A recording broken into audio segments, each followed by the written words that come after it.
everyone, this is Grandmaster Damian Lemos here for iChess.net, and in this video we continue our series of this upcoming match between Carlsen against Caruana, I should say World Championship match, and I've given my opinion in the two previous videos I made. I think the match is close to 50-50. We know Magnus, he's the best, but Fabiano, he's been improving a lot and he basically has no weaknesses. He's got an amazing opening preparation. So I think Magnus is a slight favorite if the match goes to rapid or blitz games. So in this video we'll see a game played in 2016. Magnus was playing white and Fabiano was playing black, and we have the first surprise here. White opens the game with this move, and this was a serious game. This was played in Tata Steel tournament, so it's not a blitz, it's not a rapid game. Magnus starts with this move, and Fabi replies with the same move basically. Bishop here, bishop g7, and white plays with e4. White, he can also try playing a king-sending attack when he starts like this. He can play the English with c4, maybe d4. Here we might transpose to a Grunfeld position. So maybe we see something like this in this match too. I mean, Magnus is known for avoiding theory and playing simple positions because he overplays his opponents in unknown territory. So we might see stuff like this, maybe not this position, but you know, not theoretical lines. So e4, here black decides to play e5. If he plays c5, then we have a Sicilian. This is a Sicilian position where white already played the fianchetto. So here e5, knight to e2. I mean, apart from this game, this is the first time I see this position. Black decides to play c5. Well, he's trying to stop d4, I guess. So knight c6 is another option. Okay, c5, d3. Knowing Magnus, he's going to work on the d5 square, which is now a hole in black's position. d4 should be a hole as well, but we have c3, so we can actually control this square, whereas black, he can only do so with pieces. He cannot control d5 with pawns. So okay, d3, knight c6, bishop to e3, winning a tempo, I should say, attacking the c5 pawn, and black plays d6. Well, I'm not really sure if c5 is under attack. I mean, he can play knight f6. This move runs into queen a5 check. So, well, I have to play b4, but this is not great looking for white, because I lose the bishop pair. So I think d6, apart from protecting c5, he was trying to develop his bishop as soon as possible. So okay, d6, Magnus plays queen d2. White, he's been flexible in this game. We don't want to castle soon because we might play h4, h5, so we need the rook on h1, and also we can mix plans. We can play c3 plus d4, or we can just play knight to c3 and we queenside castle. So these are the games I'm expecting to see in this match, like deviating from long theory games like the Petrov, the Spanish, the Berlin Wall. Hopefully we'll see stuff like this, because if we see games like this, we'll see more than draws. We'll see one beating the other. So okay, queen d2. Black plays the aggressive knight to d4, and I like that move. If he moves a knight, which is possible, maybe white, he can already think about playing bishop h6, taking this bishop, and then we'll have great attacking chances on the king side. So he plays knight d4, he waits with the knight here, and he's stopping bishop h6. So white plays c3. Okay. If you play the king's the closed Sicilian, yeah, that's what I was trying to say, you probably know this maneuver, knight to c1 followed by c3, trying to push this knight back. But as Grandmaster Marin points out, here black has bishop g4 and he jumps to f3, so we cannot afford this slow maneuver as white. We play c3, he takes, we take with the queen, taking with the king would be crazy, so queen takes, now he plays knight to e7, there's no bishop h6, and Magnus plays h4. Honestly, after this opening by white, I think he got some advantage. The reason is he has the initiative and we still have flexible plans in the center. In the long run we can play d4, we can even consider castling short if we have, if that position gets too tricky, we can always castle. And of course we have these attacking ideas on the king side.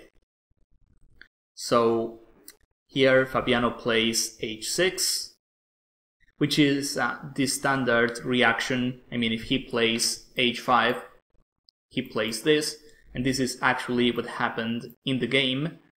And here Magnus plays f4. We're at move 12, and we already have this crazy position. And I say crazy because you won't find games like this between these two players often. Because the main reason is they usually start with principled openings, solid openings as well. It's tough to get this kind of action between players like this. So this actually looks more like a blitz game, to be honest. Okay, f4, maybe white, he can prepare with knight d2, queenside castle, and then he plays this move. Black, there's not much he can do to stop it, but, well, if Magnus played f4, he probably had a reason, and one of the reasons probably is Black's king is still in the center, and he's got a lot of kingside weaknesses. So Black takes this way, and yes, taking with the e-pawn is much better because he opens this diagonal. So this, yeah, at the end of the day, it is the same because he takes on f4 as well, bishop takes, and now knight to c6. It is super important for Black to avoid moves like d4 or e5, because if that position gets open, that king is in trouble. So knight c6, for the time being, he's got these two squares under control, and Magnus finds another great move. Instead of knight d2, he plays knight to a3. Knight d2 has this threat of knight c4. Knight a3 is even better because now we have both knight b5 and knight c4, and it's not easy for Black to deal with this. He plays bishop e5, and I think this is the best move in practice because it's the easy way of getting rid of the threat. The computer says bishop e6, but first we can try bishop h3, trying to remove this powerful bishop, and then we play knight c4. And as white, I would also consider castling queenside. I mean, if you want to take the a2 pawn, this is too risky. I have a great development, and I can even consider stuff like e5. The king is in the middle, my king is safe, so I want to open that position as much as I can. If he takes with a piece, then I play d4, and if he takes with a pawn, I think this is still trouble for black, because he has no development at all. We have powerful pieces, and if this check, okay, I also have a check to counter this, and I like my position as white. Queen e7, I can just move my queen. Well, this looks accurate, and then I play rook to e1. So here we have a great example of what development means.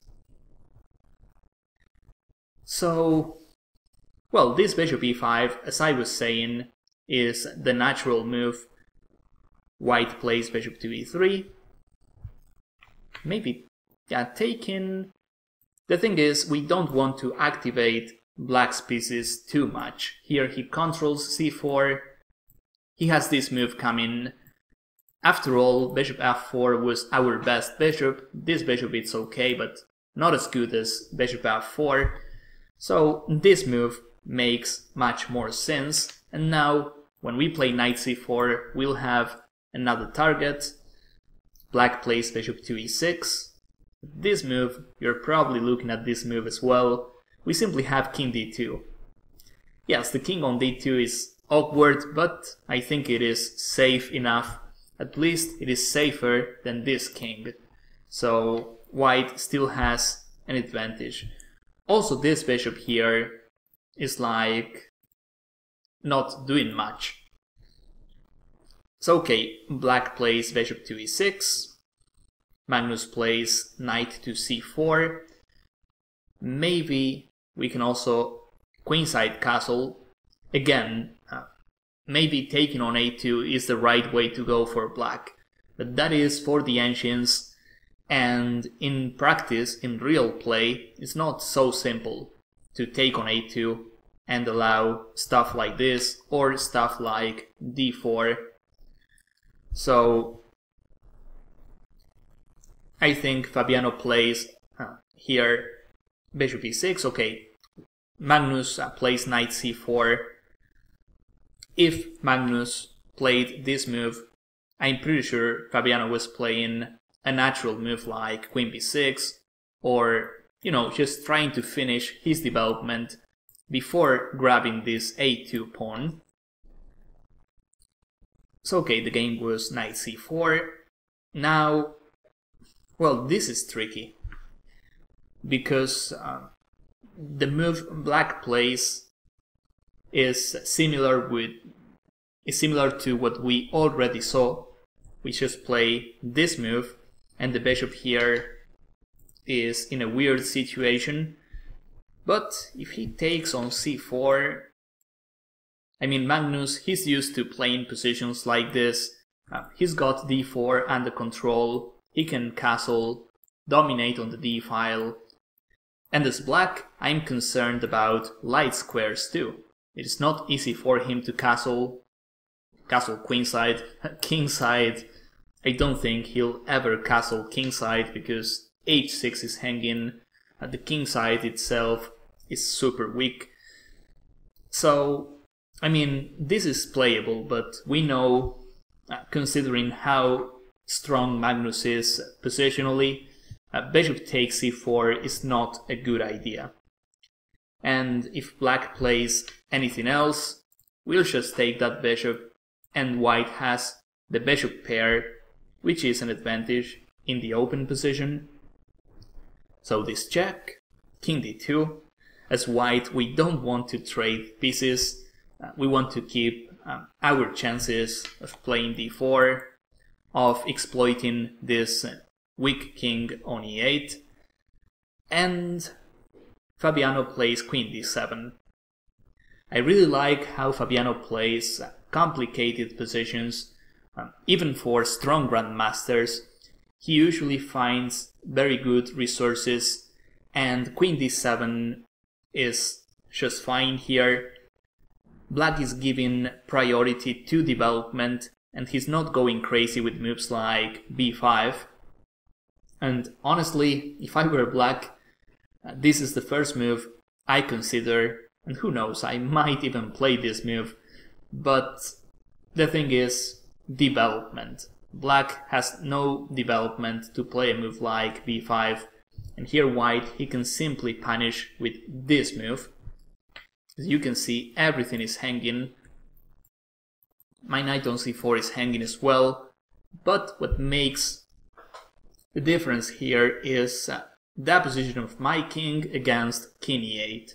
His king is too weak, so that is why White has the advantage here. If he takes on c4, I take on c6 with check, and well, if he plays d5, check, c5 is also hanging, so this is a disaster for Black.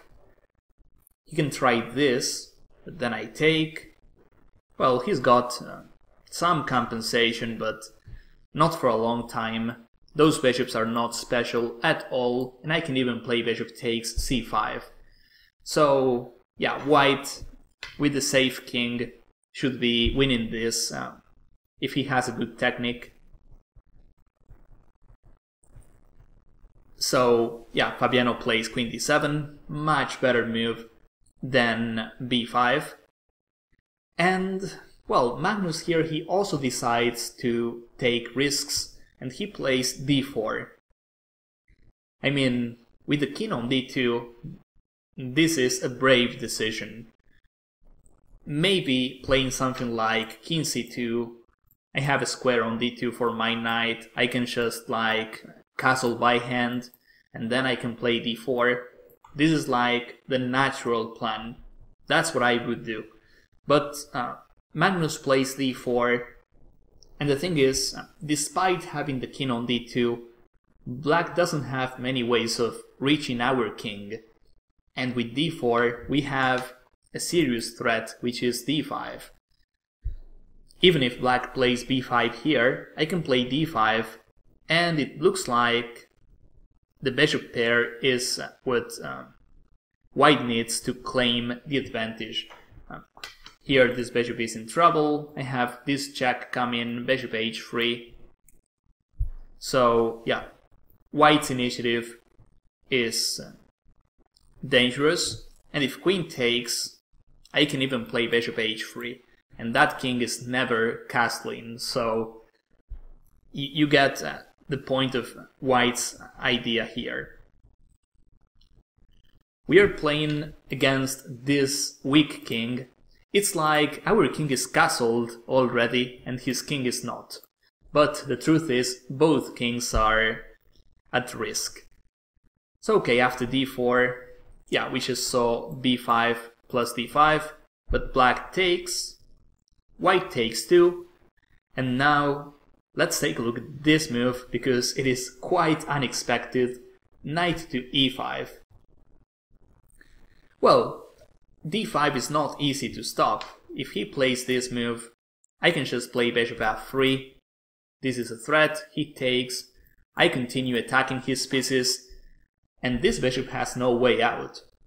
So he's basically losing here.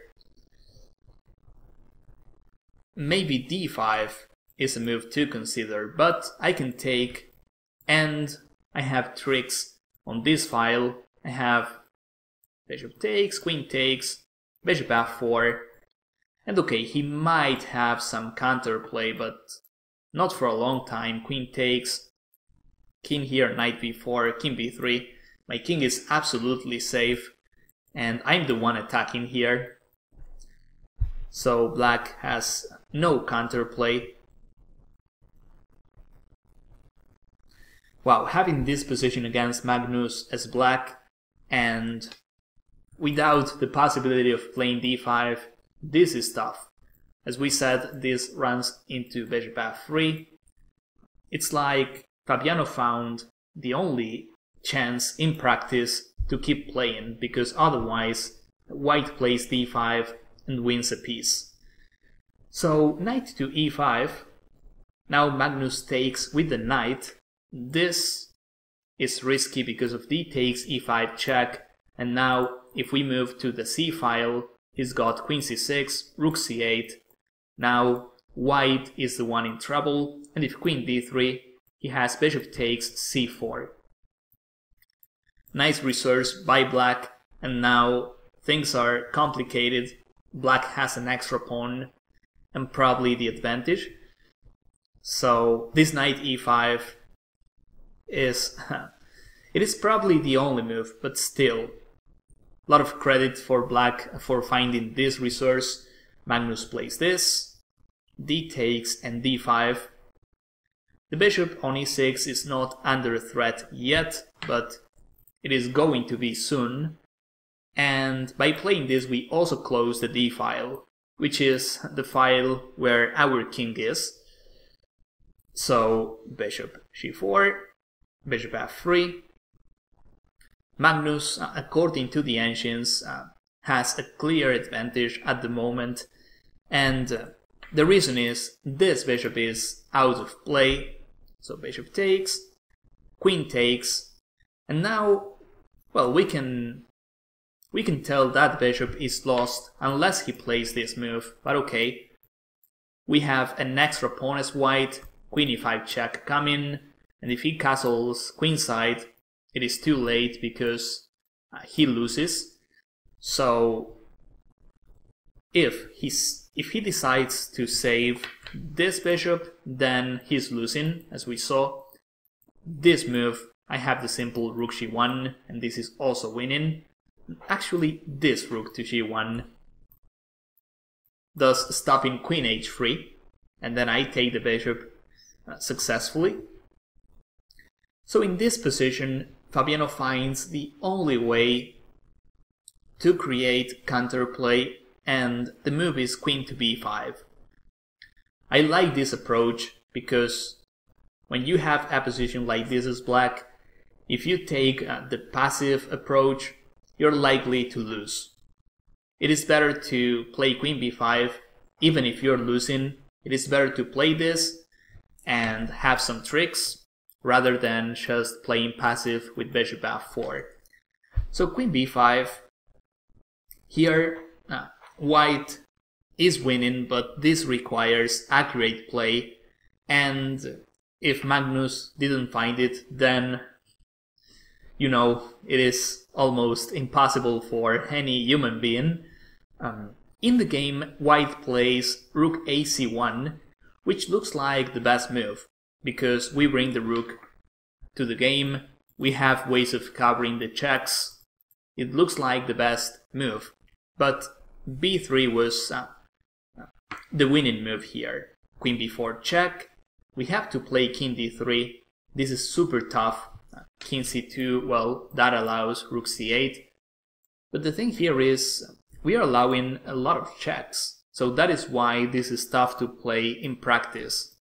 It's like when you see this, you say black is at least drawing or even more, but the analysis says king c2. I mean, that computer's analysis says king c2, rook c8, king b2, and believe it or not, black runs out of checks, and well, he has nothing. I mean, he can play bishop f4, I can take, pawn takes. Now, before taking, and he has queen e2, I can play a move like this. And the thing is, the arising position, white is winning, no queenside safety for black. If he castles kingside, he is in terrible shape. Not to mention, we also have f4 hanging, we have advancing pawns in the center, and our king on b2 is completely safe. So this was the winning variation for white, but trust me, it is almost impossible to play b3, to allow this check, to allow queen b5, or yeah, queen b5 as we saw, play king c2, allowing this check. So That is why I always tell one thing is analyzing at home, and another different thing is the real game, the practice point of view. After queen b5, Magnus plays rook ac1, which is the human move, and still white has some chances. Queen takes, now he plays king d1.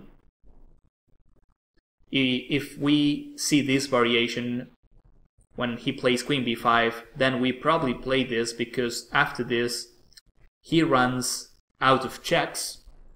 That is what we are looking for as white. And king d1 is the right move. Rook c2, he has queen b4, and checks, they seem to be endless. And playing rook c4, this is too risky. I mean, he plays rook c8. We can still play this, but it looks risky. So here rook c1, yeah, queen takes, king d1. Fabi plays bishop f4, takes, pawn takes, queen takes, and now this move. Black managed to activate his position a lot. We don't have queen e5. Suddenly he's got a lot of threats. Our king on d1 isn't better than this king on e8. So now the game is too complicated. Rook f1 is what Magnus plays, attacking on f7, queen d4 check, king e1, queen b4, and as usual between this, as usually happens in elite games, we end up having repetitions, and this is what happened in this game as well. I don't think white can avoid repetition, because if he goes crazy with stuff like this, then he can win tempos, entering with the rook. He has multiple checks, even queen b5 is a check.